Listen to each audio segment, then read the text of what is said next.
할렐루야. 오늘도 우리를 은혜의 자리로 불러주신 우리 하나님을 찬양합니다.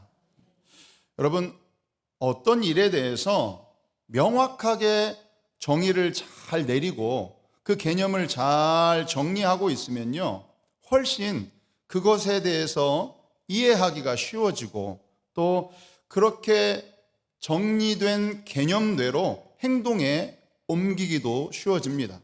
무슨 말이냐면, 예를 들어서 우리가 소통이란 말을 많이 하잖아요. 소통을 잘 하려면 소통이 무엇인지 명확하게 정의를 잘 내리고 있으면 좋다라고 하는 말입니다. 흔히 대화가 잘 되고 이야기가 잘 통하면 소통이 잘 되는 것이라고 그렇게 생각합니다. 저는 소통을 이렇게 정의합니다. 소통은 의견의 반영이다. 뭐라고요? 의견의 반영. 그래서 이야기만 많이 들어주고 대화만 잘 통한다고 해서 소통이 아니고, 내 이야기가 무시당하지 않고 어떤 일에든 잘 반영되는 것, 되도록이면 원하는 대로 들어주는 것이 소통이다라고 하는 것입니다. 물론 무작정 들어줄 수는 없겠죠. 다만 반영하기 힘든 상황에 대해서도 당신이 원하는 대로 내가 이렇게 좀 해보려고 했는데 이러이러한 이유로 이번에는 좀 어렵겠다, 이렇게 친절하게 또 납득할 수 있게 설명하고 이해시키는 것이 소통이다라고 하는 것입니다. 저는 예전에 장애인 복지관에서 근무할 때 그 복지관을 이용하시는 이용자분들이 있을 거 아니에요. 그분들과 간담회를 하는데 한 1년에 2번 정도 했습니다. 보건복지부에서 상반기에 한 번, 하반기에 한 번, 이렇게 1년에 2번 정도 하도록 지침이 되어 있었기 때문에 그냥 1년에 2번 강당에 모여가지고 이용자분들 전체 모여서, 사실은 좀 형식적인 면도 있었죠. 그렇게 그냥 간담회를 했었어요. 그런데 제가 이제 그 책임자가 되고부터는 1년에 2번 하던 간담회를 1년에 6번으로 늘렸습니다. 즉 2달에 한 번씩 우리가 모여서 간담회를 해보자. 그렇게 하니까 복지관 그 이용하시는 분들이 막 요구하는 것들이 더 많이 늘어나는 거예요. 멍석을 깔아드리니까 막 하시고 싶은 이야기들이 더 많았던가 봐. 그래서 원하는 것들을 여러 가지로 막 이야기하시는 거예요. 뭐 식당에 반찬이 좀 부실한 것 같다, 화장실은 왜 이렇게 냄새가 많이 나냐, 운동실에 런닝머신과 그 안마의자는 고장난 채로 지금 몇 달이 흘렀는데 아직도 고칠 생각을 안 하냐는 등 여러 가지 많은 이야기를 막 간담회니까 하시는 거예요. 그럼 그때 그 이야기를 다 듣고 즉석에서 실무자들을 통해서 무엇이 문제인지, 안 되면 왜 안 되고 있었던 건지 그분들에게 말씀을 드립니다. 그리고 향후 앞으로 어떻게 조치를 하면 좋을지를 내부적으로 잘 논의하고 검토해서 그 장애인들에게 다시 알려드렸습니다. 최대한 그 장애인들의 의견을 들어주고 또 그대로 해주려고 노력하고, 또 안 되면 왜 안 되는지 설명해주고, 또 언제까지 될 것이라고 안내해주고, 그렇게 하니까 서로 소통이 잘 돼요, 안 돼요? 잘 되는 거예요. 그래서 복지관 이용자들은 자신들이 의견을 제시하고 그 제시한 의견들이 복지관 운영에 잘 반영이 되니까 마치 이렇게 존중받는 기분이 들고 자존감도 높아지고 또 복지관에 대한 주인의식도 생기고요. 그래서 직원과 이용자 간의 관계도 더 친밀해지고, 전에는 무슨 일만 있으면 막 껌뜨거면 군수님 찾아가서 막 민원 넣겠다고 하던 사람들도 많이 사라지고요. 모든 일에 서로 이해가 되고 그렇게 바뀌어 버렸습니다. 그때 그 시절 정말 좋았던 것 같아요. 물론 지금도 좋습니다. 장애인과 관련된 사진을 제가 하나 보여드리겠습니다.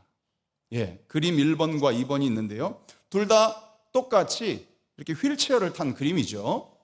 자, 여러분, 이 두 그림의 차이가 무엇인지 아시겠습니까? 왼쪽 1번 그림, 왼쪽 그림 1번의 휠체어는요, 왠지 혼자서는 움직이지 못할 것 같은 그런 그림이에요. 그렇잖아요? 누가 뒤에서 이렇게 밀어줘야 할 것만 같은 그림이고, 그런데 이제 오른쪽 그림, 이 장애인 픽토그램이라고 하는 오른쪽 그림은 같은 휠체어이긴 하지만 혼자서 얼마든지 움직일 수 있을 것만 같은 굉장히 역동성이 느껴지는 그런 그림이죠. 우리는 흔히 이렇게 휠체어를 탄 장애인을 만나면 무조건 그냥 뒤에서 밀어줘야 된다라고만 생각을 해요. 그래서 자꾸 뒤에 가서 아이고 막 밀어드리려고, 힘들어 보이니까 그렇게 밀어드리려고 합니다. 사실 고맙고 감사하죠. 그게 또 사랑의 마음이니까. 그런데 정작 장애인들 중에서는요, 누가 뒤에서 이렇게 밀어주는 것을 싫어하는 사람들이 있다는 거예요. 왜 장애인은 무조건 도움을 줘야 된다라고만 생각하냐? 나는 내가 스스로 할 수 있다. 그렇게 생각하는 장애인들도 많이 있다는 것입니다. 그래서 일단 그분이 원하는 것이 무엇인지, 오늘 말씀의 제목처럼 원하는 것이 무엇인지를 물어보는 것이 더 중요하다라고 하는 거예요. 제가 좀 뒤에서 어떻게 좀 밀어드릴까요? 이렇게 물어보면 되는 겁니다. 밀어달라고 하면 밀어주면 되고, 괜찮다고 하면 안 하면 되는 거니까. 여러분, 오늘 본문에서도 우리 예수님과 또 베드로와 요한이 사역 현장에서 만난 장애인들을 대하는 모습을 보면 그들이 원하는 것이 무엇인지 잘 살피고 또 그 장애인들을 존중하면서 물어보는 모습을 볼 수가 있습니다. 맹인 바디메오가 어느 날 자신의 동네 이 여리고에 예수님께서 방문하셨다가 이제 지나가신다라고 하는 소문을 들었습니다. 바디메오는 예수님께서 어떤 분인지 진작부터 소문을 통해서 또 구약의 말씀을 통해서 잘 알고 있었던 것 같습니다. 예수님이 지나가니까 다윗의 자손 예수여 막 이렇게 소리 지르잖아요. 나를 좀 불쌍히 여기소서. 제자들과 많은 무리들이 말리고 꾸짖고 잠잠하라고 하는데도 막 더 크게 소리칩니다. 여러분, 당시 구약의 메시아가 다윗의 자손을 통해서 나와서 그 옛 번영을 누렸던 그 다윗 왕국을 다시 일으켜 세울 것을 기대했기 때문에 예수님께서 구약의 메시아라고 하는 것을 이 맹인 거지 바디메오는 알고 있었던 것으로 보입니다. 그러니까 다윗의 자손 예수여라고 소리친 것이죠. 그런데도 제자들은 그냥 그 거지 맹인을, 맹인은 장애인이잖아요. 또 그때 당시에는 이런 장애인분들을 죄인 취급했어요. 뭔가 죄가 있기 때문에 저러한 육신의 질병을 얻었겠지라고 하면서 그렇게 선입견을 가지고 죄인 취급하고 무시하고 멀리하고 꾸짖어 잠잠하라고 했던 것입니다. 그런데 그런 맹인을 예수님께서는 부르십니다. 부르시더니 너에게 무엇을 하여 주기를 원하느냐? 이렇게 묻는 것입니다. 너에게 무엇을 하여 주기를 원하느냐? 이것은 참으로 놀라운 질문입니다. 사실 예수님께서는 바디메오가 무엇을 원하는지 이미 알고 계셨을 것입니다. 예수님께서는 그가 보지 못한다는 사실을 모르셨을 리가 없습니다. 그런데도 예수님은 물어보셨습니다. 너에게 무엇을 하여 주기를 원하느냐? 그리고 바디메오는 대답합니다. 선생님이여, 보기를 원하나이다. 여기에서 우리는 전도의 중요한 원리를 발견하게 되는 것입니다. 전도는 일방적으로 짐작하고 판단하고 선입견을 가지고 말하는 것이 아닙니다. 전도는 원하는 것이 무엇인지 먼저 물어보는 것에서 시작되는 것입니다. 요즘 어떻게 지내십니까? 요새 좀 무슨 어려운 일이 좀 있으십니까? 제가 무엇을 좀 도와드리면 좋을까요? 요즘 가장 힘든 것이 무엇이 있으십니까? 이렇게 물어보는 것에서 전도가 시작된다고 하는 것입니다. 예수님께서는 사람들의 형편을 알고 계셨지만 그들의 입을 통해서 그들의 필요를 말씀하게 하셨습니다. 우리가 전도할 때도 마찬가지입니다. 사람에게 다가가서 처음부터 성경 이야기만 하기보다는 그 사람의 삶에 대해서 먼저 물어볼 필요가 있다고 하는 것입니다. 제가 지난주 8월 11일 날 화요일 날 경기도 여주에 있는 소망교도소에 탐방을 다녀왔습니다. 여러분, 교도소가 무슨 소망이 있겠습니까? 그런데 이름이 소망교도소예요. 들어보셨습니까? 가수 김호중 씨가 있었던 곳으로 굉장히 유명해진 곳이기도 합니다. 이 소망교도소는 세계에서도 몇 안 되는 민간 기관이 운영하는 교도소이고요. 국내에서는 유일하게 이 아가페라고 하는 기독교 기관에서 운영하는 교도소입니다. 이 소망교도소 소장님과 직원들은 이 수용자들이 물론 죄인이긴 하지만 이들을 바라보고 대할 때에 죄인이라는 선입견이 아닌 수용자 한 사람이 교도소에서 하나님을 만나고 거듭나도록 소망을 가지고 돕고 있었습니다. 그래서 제가 가보니까 많은 프로그램도 있어요. 원예 프로그램도 있고 뭐 만들기도 하고 막 그래요. 이건 교도소가 아니라 제가 전주교도소도 많이 가니까 완전 차원이 달라요. 일단 분위기부터 달라요. 일단 뭐 조명부터 다르고 느낌부터 다르고 냄새부터도 다르고 표정부터도 다르고 모든 게 다 달라요. 그 프로그램에 앞서서 한 20명 정도가 수용자들이 그냥 자유롭게 테이블에 모여 있어가지고 행복이라는 찬양을 하고 있어. 이것이 행복. 상상을 해보세요. 빡빡머리에 수용자들이 막 20명 앉아가지고 이것이 행복 막 이렇게 찬양하고 있어. 그 모습이 정말 크게 감동이 되더라고요. 야, 이곳에 정말 소망이 있구나. 그래서 일반 교도소는요, 재범률이 20%가 넘는다 그래요.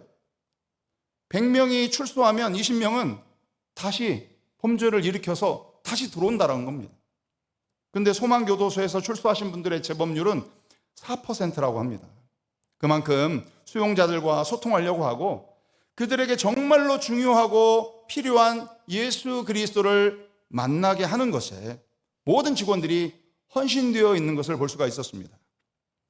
제가 교도소 소장님 그 방에 들어가가지고 차를 한 잔 마시는데 그 소장님 바라보는 맞은편 벽에 현수막으로 크게 그 소장님의 사명인 것 같아요. 제가 보기에는 큼지막하게 그렇게 써 있는 거예요. 뭐라고 써 있냐면 양떼의 형편을 부지런히 살피는 목자가 되게 하옵소서. 와, 여기가 지금 목사님 사무실인가 소장님 사무실인가? 아니, 양떼의 형편을 부지런히 살피는 목자가 되게 하소서. 그렇게 써 있는 거예요. 그 소장님 사무실에. 제가 전주교도소 소장님 사무실에도 가봤거든요. 거기에는 뭐 보안, 안전, 질서, 확립 뭐 이런 것만 써 있는데 양떼를 살피는 목자가 되게 하소서. 와. 그 김영식 소장님이 소망교도소 그 소장님이 고향이 전북이세요. 그리고 전북대학교 나오셨고 전주교도소에서도 보안과장으로 근무하신 적이 있다고 합니다. 그분은 믿음이 얼마나 좋으신지 그 수용자들을 하나님이 맡기신 양떼로 생각하고 그들의 필요를 부지런히 살피시는 거예요. 그리고 소망교도소를 구원의 방주처럼 생각하시고 그들을 주님께로 인도하는 목양을 하고 계셨던 것입니다. 정말 감동과 큰 은혜를 받았습니다. 그러면 오늘 두 번째 본문 이 사도행전에 등장하는 베드로와 요한도 성령이 임하고 나니까 죄인들을 바라보는 그들의 마음과 시선이, 그 장애인을 바라보는 그들의 마음과 시선이 달라졌습니다. 예수님께서 부활 승천하신 후 약속하신 성령이 오셔서 그 성령의 충만함을 받고 변화된 이 베드로와 요한은 성전에 기도하러 올라가다가 성전 미문에 앉아서 구걸하던 장애인을 만납니다. 그 사람은 태어날 때부터 걷지 못했습니다. 그러니 성전 안이 어떻게 생겼는지 구경도 못 해본 사람입니다. 사람들이 그를 날마다 성전 미문에 데려다 놓지만 그의 목적은 오직 하나였습니다. 바로 돈을 얻는 것이었습니다. 그 구걸하던 장애인을 대하는 이 성령으로 충만하여 변화된 베드로와 요한의 태도는 어떠했습니까? 예수님께서 여리고에서 사역할 때에 그 만난 맹인 바디메오를 죄인 취급하고 꾸짖어 잠잠하라고 했던 그 제자 베드로와 요한의 모습과는 많이 달라진 태도입니다. 여러분, 오늘 본문 사도행전 3장 4절의 말씀을 다시 한번 같이 읽어보겠습니다. 시작. 베드로가 요한과 더불어 주목하여 이르되 우리를 보라 하니. 아멘. 업신여기고 무시하고 죄인 취급하고 쳐다보지도 않고 잠잠하라고 꾸짖었던 장애인에 대해서 이 베드로와 요한은 함께 주목해서 장애인을 바라보았습니다. 여기서 주목하다라고 하는 뜻은 그 장애인이 무엇을 원하고 또 무엇이 필요한지를 정말로 관심을 가지고 주의 깊게 잘 살펴보았다라고 하는 뜻입니다. 여기서 우리는 또 한 가지 전도의 중요한 원리를 발견하게 됩니다. 여러분, 흔히 전도하려면 상대를 나에게 오히려 집중시키고 야, 해찰하지 말고 내 말 좀 잘 좀 들어봐 하면서 나의 말에 주목하도록 유도하고 여기 좀 봐봐, 내 말 좀 들어보라고 하기 마련인데요, 전도는 그렇게 하는 것이 아니라 그 전도 대상자가 원하는 것이 무엇인지를 물어보고 또 그 사람에게 정말 필요한 것이 무엇인지, 그 사람에게 어떤 것이 중요한지를 관심과 애정을 가지고 그 사람에게 주목하여 잘 살피는 것이 중요하다라고 하는 것입니다. 여러분, 자녀가 무엇을 원하는지, 자녀에게 무엇이 필요한지, 무엇이 중요한지 누가 제일 잘 알까요? 부모님이 제일 잘 알죠. 부모님이. 자녀에게 무엇이 필요하고 무엇이 중요한지를 부모가 제일 잘 압니다. 우리 엄마도 저를 잘 아시는 것 같아요. 어떻게 내가 필요한지 알고 엊그제 17일 날 쉬고 있는데 용돈을 보내왔어. 저희 엄마가. 그래가지고 엄마, 생일도 아닌데 뭔 이렇게 용돈을 보내주셨냐고 그랬더니 저희 어머니가 제가 설교하는 것을 유튜브로 매번 보신다는 거예요. 유튜브로 맨날 본대요. 저희 어머니 안디옥교회 구독자십니다. 맨날 보는 거예요.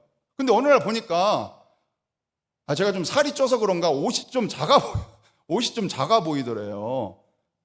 그래서 옷 좀 사입으라고 그래서 돈을 보내주신 거예요.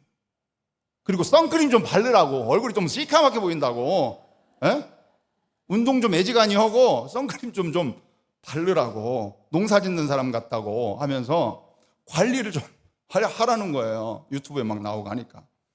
저 그 모습을 보면서 역시 어머니는 어머니구나. 이 자녀가 무엇이 필요한지 주의 깊게 살피고 관심을 가지고 저렇게 들여다보시는구나. 말씀에 은혜 받을 생각은 안 하시고 그것만 보이는갑다.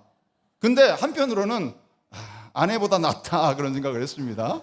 역시 어머니의 사랑은 누가 못 따라가요. 그런 생각이 들었어요. 저의 모습을 그냥 대충 보지 않고 베드로와 요한이 그랬던 것처럼 주목해서 이렇게 보니까요, 저에게 필요하고 중요한 것이 무엇인지 엄마 눈에는, 부모님 눈에는 들어왔던 것이죠. 여러분, 베드로와 요한도 그 장애인에게 주목한 결과 그 사람에게 은과 금, 그것보다 훨씬 더 필요하고 중요한 것이 있음을 알게 된 것입니다. 바로 예수 그리스도였습니다.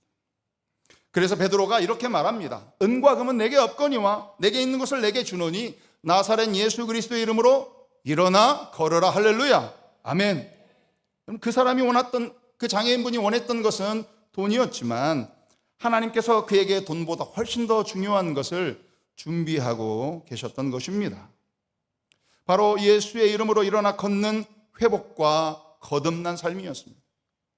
그 사람은 돈 몇 푼을 얻으려고 손을 내밀었지만 하나님께서는 베드로와 요한을 통해서 그의 인생 자체를 회복시키셨습니다. 비로소 그는 걷고 뛰기도 하면서 평생 들어가 볼 생각도 못하고 꿈도 못 꿔본 그 성전에 들어가게 되었고요, 그곳에서 하나님을 찬송하는 인생으로 완전히 새롭게 거듭나게 된 것입니다.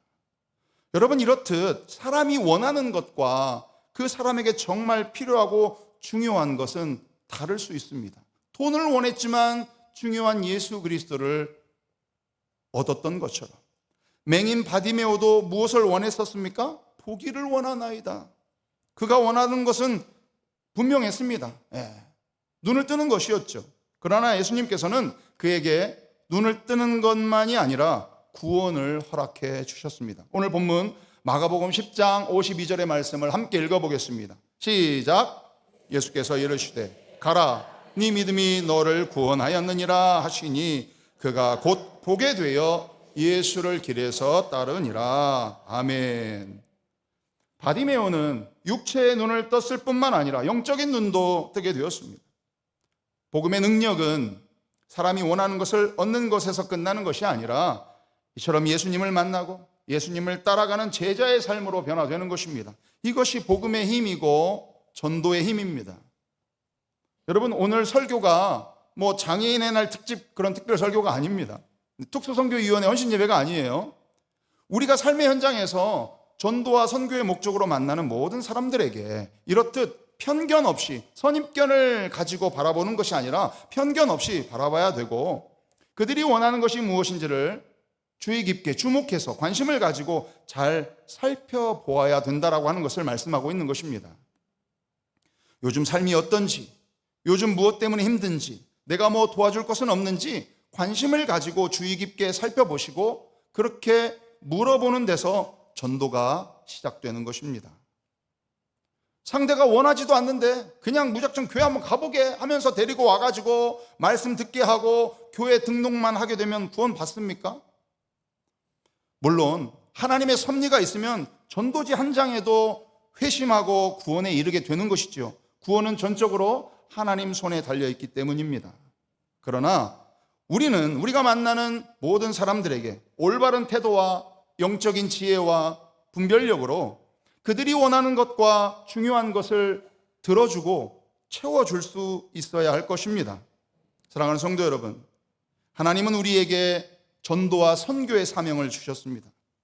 우리가 일평생 예배자로서의 삶을 살아가야 하듯이 우리가 일평생 전도자로서의 삶도 살아가야 하는 것입니다. 우리 교회에 주신 말씀이기도 한 사도행전 1장 8절의 말씀과 또 예수님께서 우리에게 주신 지상 사명이기도 한 마태복음 28장 19절에서 20절 말씀은 우리가 평생 잊지 말고 마음에 새기고 살아가야 되는 그런 말씀입니다. 여러분, 마태복음 28장 마지막 절의 말씀을 우리 다 같이 한번 읽어보겠습니다. 시작. 그러므로 너희는 가서 모든 민족을 제자로 삼아 아버지와 아들과 성령의 이름으로 세례를 베풀고 내가 너희에게 분부한 모든 것을 가르쳐 지키게 하라. 볼지어다 내가 세상 끝날까지 너희와 항상 함께 있으리라 하시니라. 아멘. 우리는 이 말씀을 지상사명 또는 지상명령이라고 합니다. 여러분, 지상명령은 예수님께서 부활 승천하시기 전 땅 위에서 지상에서 마지막으로 하신 말씀이라서 지상명령이 아닌 거예요. 지상명령이라고 하는 것은 한자로 이를지, 윗상. 그래서 이 지상명령은 우리가 이루도록 목표를 삼고 그것을 위해서 힘써야 함을 의미하는 것이 바로 지상명령, 지상사명인 것입니다. 가르쳐 지키게 하는 이 전도와 선교적 사명은 해도 좋고 뭐 안 해도 그만인 것이 아니라 여러분, 세상 끝날까지 이루어야 하는 가장 위대하고 귀한 사명인 것입니다. 그렇기 때문에 여러분, 전도의 열매를 위해서 지혜롭게 하나님의 방법대로 전도하는 것은 매우 중요한 것이겠죠. 앞서 말씀드린 대로 전도자는 그 사람이 원하는 것을 들어줘야 하지만 그 사람에게 더 필요하고 중요한 것도 반드시 알아야 되는 것입니다. 전도할 때 상대방의 필요를 무시해서는 안 됩니다. 배고픈 사람에게는 먹을 것을 줘야 하고 아픈 사람에게는 관심을 가져야 합니다. 외로운 사람에게는 친구가 되어줘야 되고 또 어려움에 처한 사람에게 실제적인 도움을 줘야 되는 것이겠죠. 그것이 사랑입니다. 그러나 거기에서 끝나면 안 되는 것이죠. 오히려 우리의 사랑과 섬김을 통해서 최종적이고 또 궁극적으로는 그 사람을 예수님께로 인도해야 하는 것입니다. 삶의 문제가 하나 해결되어도 또 다른 문제가 찾아오듯이 원하는 것이 채워져도 또 원하는 것이 또 다르게 새롭게 생겨나기 마련입니다. 그러나 진정으로 예수 그리스도를 만나게 되면 그 인생의 가장 근본적인 문제가 해결되는 것이잖아요. 그래서 전도하는 우리는 당신이 원하는 것이 무엇입니까? 이렇게 물어봄과 동시에 이 사람에게 정말 필요하고 중요한 것이 무엇인지를 알고 그것을 줄 수 있어야 합니다. 그분이 누구이십니까? 바로 예수 그리스도. 오늘 말씀에서 베드로도 정말 중요한 말을 했습니다. 내게 있는 것을 내게 주노니. 베드로와 요한에게 은과 금은 없었습니다. 그러나 예수의 이름이 있었습니다. 여러분, 전도라는 것은 어려운 것이 아닙니다. 그냥 내게 있는 것을 주면 되는 거예요. 그렇기 때문에 전도의 사명을 감당하기 위해서는 우리 안에, 내 안에 살아 역사하시는 예수 그리스도가 분명히 있어야 될 줄 믿습니다. 내가 예수님을 만나고 그 구원의 은혜를 경험해야 하는 것이죠. 내가 먼저 기도의 맛을 알고 기도의 능력을 체험해야 합니다. 내가 세상이 줄 수도 세상이 알 수도 없는 그 하나님이 주시는 참 평안을 누려야 되는 것입니다. 내가 내 죄를 사해 주신 그 하나님의 은혜에 감사할 수 있어야 되는 것입니다. 내가 그 구원의 기쁨과 영생의 감격으로 살아가야 되는 것이지요. 그래야 다른 사람에게 그 은혜, 내 안에 있는 그 은혜를 줄 수 있는 것 아니겠습니까? 여러분, 사람 사는 모양은 다 비슷합니다. 힘들고 어려운 일은 누구에게나 있기 마련입니다. 성전 미문의 그 거지 장애인에게만 재정적인 어려움이 있었던 것이 아닙니다. 베드로와 요한도 은과 금이 없었잖아요. 전도하는 우리의 삶도 그리 녹록하지 않습니다. 그럼에도 불구하고 내 안에 계신 이 예수 그리스도로 말미암아 우리는 일어섭니다. 어떤 상황에서도 예수 그리스도로 말미암아 우리는 웃을 수 있습니다. 여러분, 맨날 한숨만 쉬고 맨날 인상만 쓰고 맨날 으둥거리면서 살면 무슨 전도가 되겠습니까? 사랑하는 성도 여러분, 전도는 묻는 것으로 시작하지만 예수 그리스도를 전하는 것으로 완성이 됩니다. 바디메오는 보기를 원합니다 라고 했지만 예수님은 그에게 구원을 허락하셨습니다. 성전 미문의 사람은 돈을 원했지만 베드로와 요한은 그에게 나사렛 예수 그리스도의 이름을 주었습니다. 우리가 누군가를 만날 때에 그 사람의 필요를 바라보되 여러분, 그 사람의 영혼에 주목하시기 바랍니다. 그 사람이 원하는 것을 들어주되 그 사람에게 정말 필요한 것, 중요한 것이 무엇인지를 볼 수 있는 그러한 영적인 눈을 가지시기 바랍니다. 그것이 한 영혼을 구원으로 인도하는 가장 아름다운 길인 줄 믿습니다. 먼저 묻고 사랑으로 섬기면서 내 안에 있는 가장 중요한 예수 그리스도를 전하시는, 그로 인하여서 우리에게 주어진 그 지상 사명을 잘 감당하시는 저와 여러분 되시기를 주님의 이름으로 간절히 축원합니다. 아멘. 우리 말씀을 기억하면서 결단하고 함께 찬양 드리겠습니다.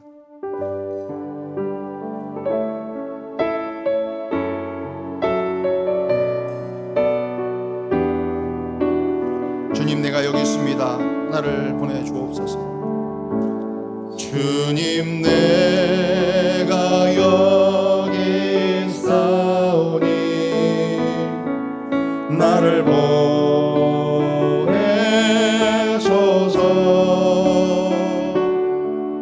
나의 몸 주께 드리오니 주 받으옵소서. 주님, 내가 여기 있사오니 주님, 내가 여기 있사오니 나를 써주소서. 가진 것 모두 다 주께 드리오니 주 받으옵소서. 할렐루야, 할렐루야, 할렐루야, 할렐루야,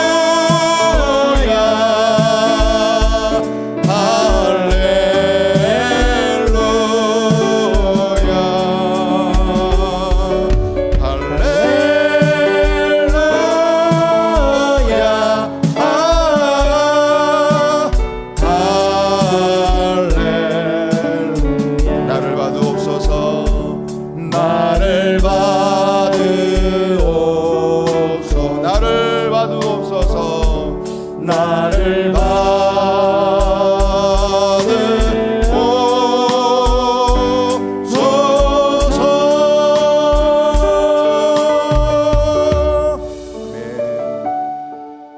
이 시간 함께 기도하겠습니다.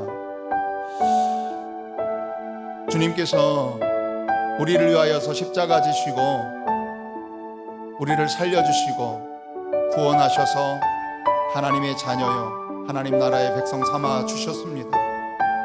우리는 이 사실을 믿고 주 예수 그리스도를 구주로 내 안에 영접하였습니다. 하나님의 은혜인 줄 믿습니다. 하나님, 우리가 만나는 모든 사람들에게 선입견을 버리고 그들을 불쌍히 여기고 또 예수님의 마음으로 바라보고 또 그들이 원하는 것이 무엇인가를 잘 듣고 또 내 안에 있는 예수 그리스도, 가장 그들의 인생에서 중요한 이 예수 그리스도를 담대히 증거하고 선포할 수 있는 지상 사명의 명령을 잘 감당할 수 있는 우리가 되게 하여 주옵소서. 하나님이 원하시는 그곳이 어디든 우리를 보내 주옵소서. 나를 봐두옵소서. 우리 주의로 한번 간절히 부르고 함께 기도하겠습니다.